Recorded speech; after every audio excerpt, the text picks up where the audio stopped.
Yo, what is good, YouTube? It is your boy LancyVee, and welcome back to another Wonderlands video. All right, so in this video, we're going to be covering this week's hotfix notes / patch. Bro, look at this. This is going to be a long one. If you guys didn't know, they dropped the second DLC for this season's pass. So if you do have the season's pass, you'll be able to get it downloaded automatically as soon as you start the game up. All right, boys. So let's get right into it. Tiny Tina's Wonderlands Notes version 1.0.3.0 alpha. Read the latest updates, hotfix notes for Tiny Tina's Wonderlands version 1.0.3.0 alpha. There are two methods which we deliver updates to players. One will be the weekly changes that will cover smaller adjustments, and the other will be downloadable updates to the game that will include more impactful bug fixes and changes. The changes included in this update will be live on all platforms by 9:30 a.m. Pacific time on May 19th, 2022. To confirm that you have the most recent hotfix, check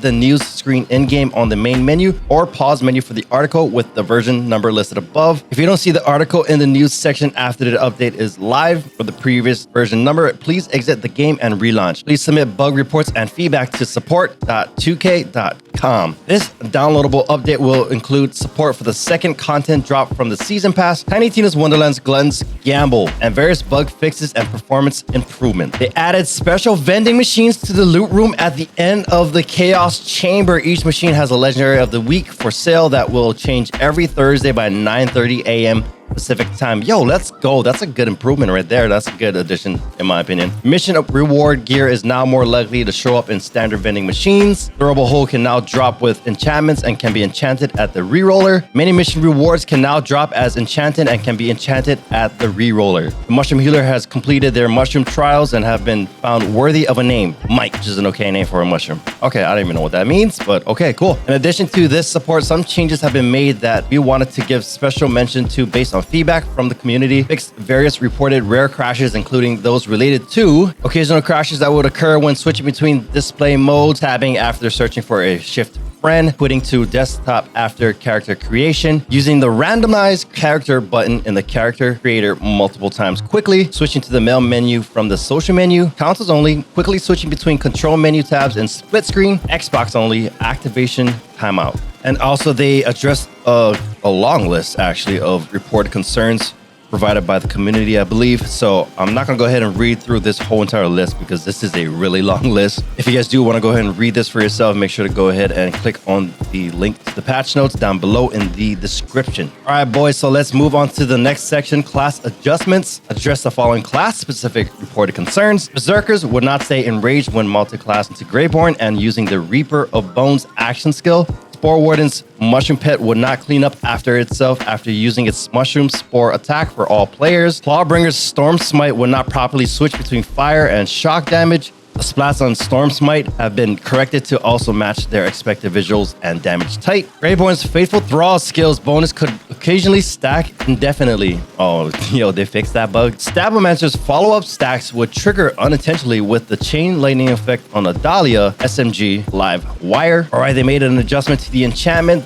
for the Spore Warden, adjusted a Spore Warden enchantment from receiving a chance for an explosion on gun and ability damage to have the chance only with gun damage. We found that the bonuses had unintended damage scaling when combined with other abilities. Berserker, Blast Chill and Blast Gas for Greyborn could overlap and scale damage out of the anticipated range in the endgame when combined with other damage scaling. Changes below here are focused on making melee attacks a bit more powerful during the mid-game and in Chaos Chamber. Blast Chill has been adjusted to award a chance to release a Nova on melee attacks instead of an all melee damage source. Savagery has been increased to doing 6% per point of melee damage. Damage received from attacks when close to enemies while using the old ways have been reduced to 40%. Iron Squall melee attack speed has been increased to 4% per point in the skill. Spore Warden, Wrath of Nature have been adjusted to do 10% increased damage per point in the skill. Increased Affinity's ability damage to award 9% per point to give additional power in the early game. Increased Bullseye's critical hit chance to 12% per point. The Clawbringer changed Cleaning Flame action skill to do fire melee damage instead of just melee damage. Increased All's critical hit chance to 13% per point and the critical hit damage to 7% per point. Increased Dedication action skill cooldown rate with max worth to 6%.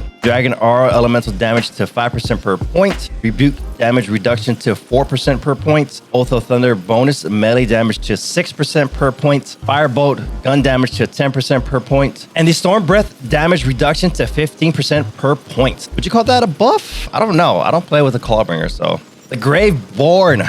All right, let's move on to the Graveborn. Adjusted blast gas ability damage to 7% per point to compensate for additional bug fixes to the skill. Increase harvest bonus dark magic to 5% per point. This brings the bonus magic damage up to 30% total at max stacks. Increase stain of the soul to deal 5% bonus dark magic damage per point. Stabomancer increase ethereal blade melee damage to do 150% of your melee weapon.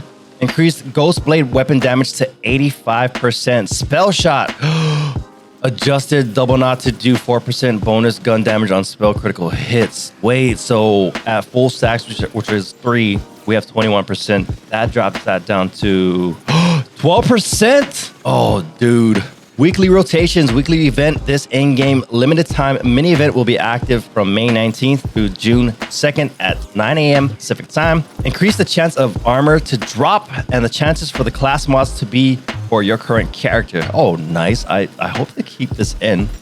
I don't know if they are, but that would be kind of sick. Note, due to classes being distributed between light, medium, and heavy armor types, day makers are still likely to find plenty of armor that fits other classes at average rate of 1 out of 3. For best results, pair up with friends that match your class and subclass. All right, as you guys already know, we also get a new featured run for the week as well. This week's featured run features Oculus and Mushroom Monster as the 2 bosses for this week. And I believe it's going to be an extended run. Oh, I love the extended runs, kind of. Sort of. A couple of other changed notes as well. We have adjusted the Wheel of Fate to drop more items along with moon orbs and gold. Okay. Removed redundant quest markers for the Slayer of Barkanar. Remove the damage scaling increase from Hawkins' Wrath from the May 5th hotfix. This had to be removed to address a crash that we saw impacting Xbox players. We'll be investigating how to properly address this in a future patch. Frost weapon adjustments. Frost does damage over time, but we found some frost-only guns like Liquid Cooling that were mistakenly balanced as if it was not the case. We'll be adjusting those weapons upwards so that they will still roughly deal the same damage. Queen's Cry specifically was mistakenly nerfed because elemental damage was included, but not during balancing. It is having its damage increased to compensate for that mistake. We are intending to adjust Fragment Rain in later hotfix after we take a look at the SMG balance for Chaos Chamber. No! Adjusted frost damage scaling for guns by negative 5.9%. Liquid Cooling's damage scaling increased by plus 7.8%. Queen's Cry damage scaling increased by plus 22.3%. Anyways, boys, that is the patch notes for this week's hotfix / patch notes version 1.0.3.0a. If you guys want to go ahead and read this for yourself, I'll have the link down below in the description. But yeah, dude, let me know what you guys think. We got a new DLC. We got a lot of fixes, nerfs, buffs. I don't know. Let me know what you guys think down below in the comments section. But if you guys enjoyed the video, make sure you guys go ahead and sub to your boy here on YouTube. Also, make sure you go ahead and turn on that notification bell to get notified on when I do go live next and also post new content. Also, if you have not already, go ahead and follow me on TikTok and Twitter. Both are at LancyVee. But yeah, boys, like I said, let me know what you think about this patch and the recent patches and hotfixes that we've been having since the game has been released. I want to know what you guys think. Let me know. Also, by the way, if you guys aren't already, go ahead and join the ZKO Gilded server. All links to the socials are down below in the description as well. Other than that, I'll see you guys on the next one. Peace out, homies.